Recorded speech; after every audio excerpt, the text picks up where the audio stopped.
سورہ قلم کی آیت نمبر 34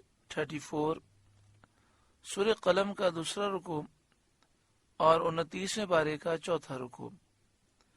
اللہ رب العالمین نے ارشاد فرمایا، ان للمتقین عند ربہم جنات النعیم، بے شک ڈر والوں کے لیے ان کے رب کے پاس چین کے باغ ہیں۔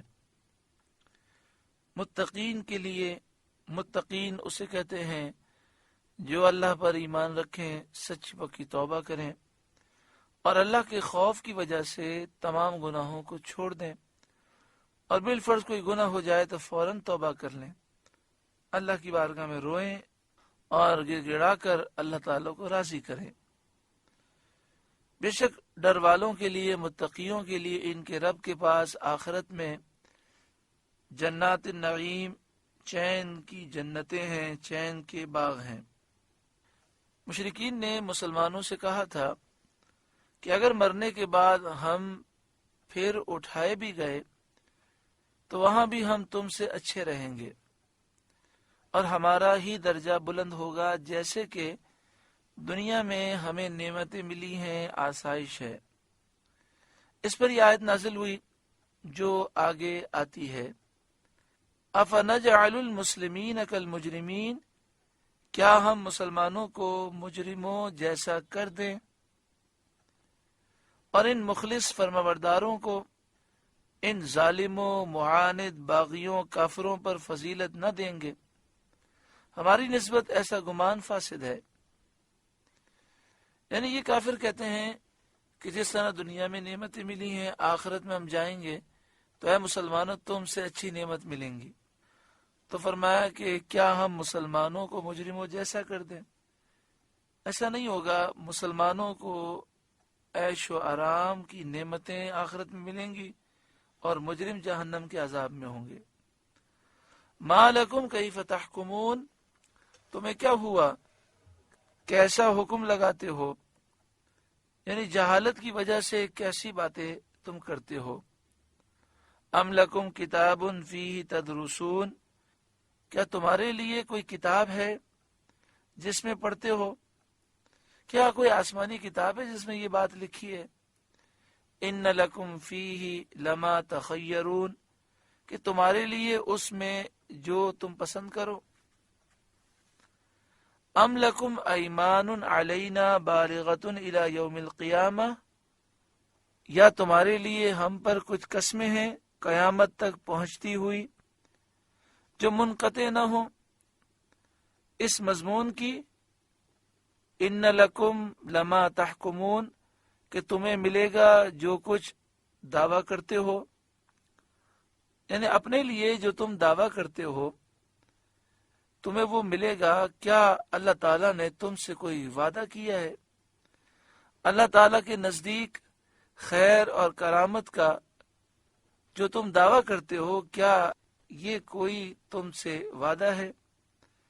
اب اللہ تعالیٰ اپنے حبیب صلی اللہ علیہ وآلہ وسلم کو خطاب فرماتا ہے، سلہم، اے محبوب آپ ان سے پوچھیں، یعنی ان کفار سے پوچھیں، ایہم بذالک زعیم، ان میں کون سا اس کا ضامن ہے کہ آخرت میں انہیں مسلمانوں سے بہتر یا ان کے برابر ملے گا؟ ام لہم شرکاء، یا ان کے پاس کچھ شریک ہیں جو اس دعوے میں ان کی موافقت کریں اور ذمہ دار بنیں، یعنی ہے ان کے پاس ایسا جو اس بات کی ضمانت لے کہ آخرت میں انہیں مسلمانوں کے برابر یا مسلمانوں سے اعلیٰ نعمتیں ملیں گی۔ فَلْيَأْتُوا بِشُرَكَائِهِمْ إِنْ كَانُوا صَادِقِينَ، تو اپنے شریکوں کو لے کر آئیں اگر سچے ہیں۔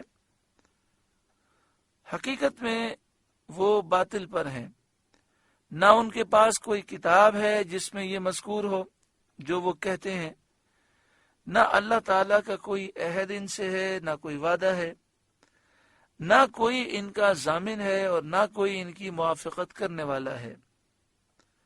یوم یکشف عن ساق ویدعون الی السجود فلا یستطیعون، جس دن ایک ساق کھولی جائے گی جس کے معنی اللہ ہی جانتا ہے، اور سجدے کو بلائے جائیں گے تو وہ نہ کر سکیں گے۔ یوم یکشف عن ساق، جس دن ایک ساق کھولی جائے گی۔ ساق کے لفظی معنی پنڈلی کے ہوتے ہیں۔ اللہ رب العالمین پنڈلی سے، چہرے سے، ہاتھ سے، جسم کے اعضاء سے پاک ہے۔ وہ جسم سے پاک ہے، جہت، سمت، ڈائریکشن سے پاک ہے۔ تو یہاں ساق سے کیا مراد ہے؟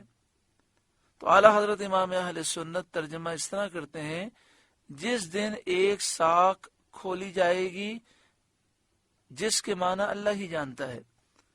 تو ساق کا ترجمہ اعلی حضرت نے نہیں کیا۔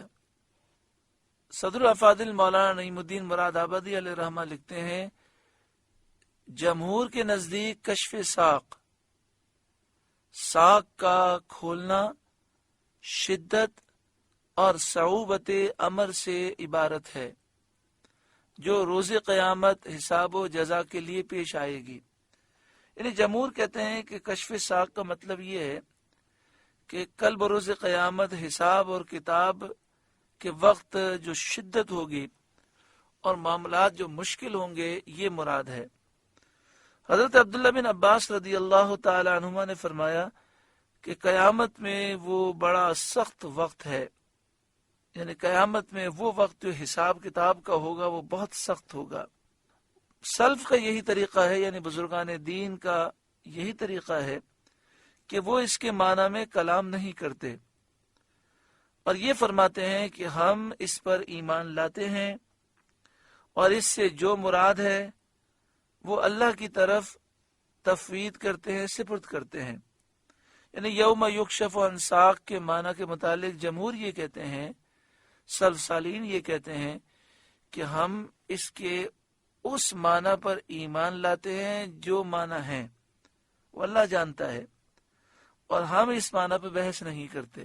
ہاں، جمہور نے اس کی تعویل سمجھانے کے لیے لی کہ ایک وقت وہ آئے گا قیامت کے میدان میں جب حساب و کتاب کے لیے لوگ پیش ہوں گے، تو وہ بہت شدت کا وقت ہوگا اور اس وقت معاملات بہت سخت ہوں گے۔ اس میں اس کی طرف اشارہ ہے۔ وَيُدْعَوْنَ إِلَى السُّجُودِ، اور وہ سجدے کو بلائے جائیں گے۔ یعنی کفار منافقین امتحان کے طور پر، توبیخ کے طور پر انہیں ذلیل و رسوا کرنے کے لیے یہ دعوت دی جائے گی کہ اللہ کو سجدہ کرو۔ فَلَا يَسْتَطِيعُونَ، تو وہ سجدہ نہ کر سکیں گے۔ ان کی پشتیں، ان کی کمر تانبے کے تختے کی طرح سخت ہو جائیں گی۔ بڑی شرمندگی ہوگی کہ اللہ کے نیک بندے مسلمان اللہ کے حضور سجدہ کر رکھے ہوں گے اور یہ جھک نہ سکیں گے۔ خاشعۃ ابصارہم، نیچی نگاہیں کیے ہوئے کہ ان پر ذلت، ندامت، شرمندگی چھائی ہوئی ہوگی۔ ترہقہم ذلہ، ان پر خواری چڑھ رہی ہوگی۔ وَقَدْ كَانُوا يُدْعَوْنَ إِلَى السُّجُودِ وَهُمْ سَالِمُونَ، اور بے شک دنیا میں سجدے کے لیے بلائے جاتے تھے جب وہ تندرست تھے، اور اذانوں و تکبیروں میں حی علی الصلاۃ، نماز کی طرف آؤ، حی علی الفلاح، بھلائی کی طرف آؤ کے ساتھ انہیں نماز اور سجدے کی دعوت دی جاتی تھی۔ تندرست ہونے کے باوجود اللہ کے حضور وہ سجدہ نہ کرتے تھے۔ اس کا نتیجہ یہ ہے کہ آج یہاں سجدے سے محروم رہے۔ فَذَرْنِي وَمَنْ يُكَذِّبُ بِهَذَا الْحَدِيثِ، تو جو اس بات کو جھٹلاتا ہے اسے مجھ پر چھوڑ دو۔ یعنی جو قرآن مجید فقان حمید کو جھٹلاتا ہے اسے میں سزا دوں گا۔ سَنَسْتَدْرِجُهُمْ مِنْ حَيْثُ لَا يَعْلَمُونَ، ان قریب ہم انہیں آہستہ آہستہ لے جائیں گے جہاں سے انہیں خبر نہ ہوگی۔ ان قریب ہم انہیں آہستہ آہستہ لے جائیں گے اپنے عذاب کی طرف۔ اس طرح کے گناہوں اور نافرمانیوں کے باوجود انہیں تندرستی دیں گے، انہیں روزی دیں گے، انہیں سب کچھ ملتا رہے گا، اور لمحہ بلمحہ وہ عذاب سے قریب ہوتے جائیں گے عذاب ان سے قریب ہوتا جائے گا